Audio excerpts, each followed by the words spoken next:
आया कमांडो पंवर ॾिसी रहा हो पंहिंजो पसंदीदा न्यूज़ चैनल सच्चाई न्यूज़। नाज़रीन, लखी गुलाम शाह मां सां रिपोर्ट शेयर कंदा हलूं त तालके लखी गुलाम शाह जे चक लॻे ॻोठ अब्दुल गफूर चाचड़ जे रहवासी शर बिरादरी जो एहतजाज थियो आहे। ताहिर महर तरफ़ां सोशल मीडिया ते हलायल वीडियो बयान में रियाज़ शर मथां भरड़ बिरादरी जे क़त्ल थियल औरत जे कारा इल्ज़ाम जी तरदीद कई वई आहे। शर बिरादरी जे ॻोठणनि जो साफ़ नाॾो एहतजाज ऐं दाऊं हिननि इंसाफ़ जी घुर कई आहे। घोराम शर ॿियनि पिणु चयो त ताहिर मार पाण केस में घुरबल हो शर बिरादरी जे नौजवान मथां कारे जो कूड़ो इल्ज़ाम हणी कबीलाई झेड़ो कराइणु चाहे थो। मार बिरादरी जे मौज़िज़नि ऐं सरदारनि चङनि मुड़सनि SSP शिकारवर तनवीर हुसैन तुनियो खे हिननि अपील कई आहे त रूपोश जवाबदार ताहिर मार ख़िलाफ़ नोटिस वठनि। वधीक हिननि एहतजाज कंदे चयो, अस्सलाम वालेकुम या अली मदद।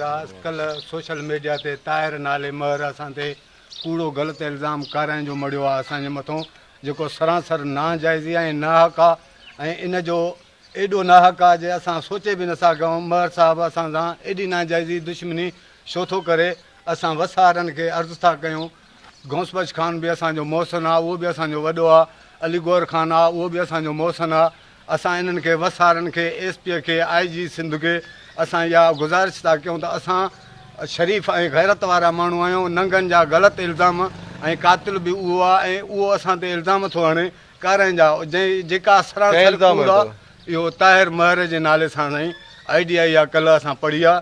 असां ते सरासर इहो नाजाइज़ी कूड़ आहे, ग़लति असां ते इल्ज़ाम मड़ियो वियो आहे ऐं असां वसारनि खे चऊं था त इहो ग़लति कूड़ ऐं ग़लति इल्ज़ाम असां अॼु बि भुरड़ असां सां कठे हुया, कल्ह बि अॼु बि असां उन्हनि सां कठे आहियूं। असां उन्हनि सां कठे, हू असां सां कठे।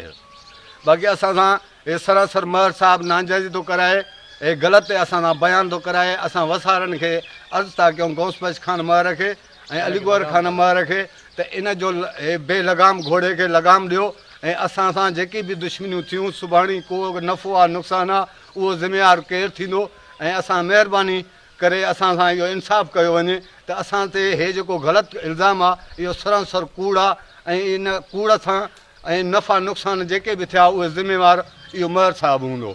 असां शरीफ़ आहियूं, असां ख़ानदानी माण्हू आहियूं। असांजा पंहिंजा नंग आहिनि, पंहिंजा बचा आहिनि।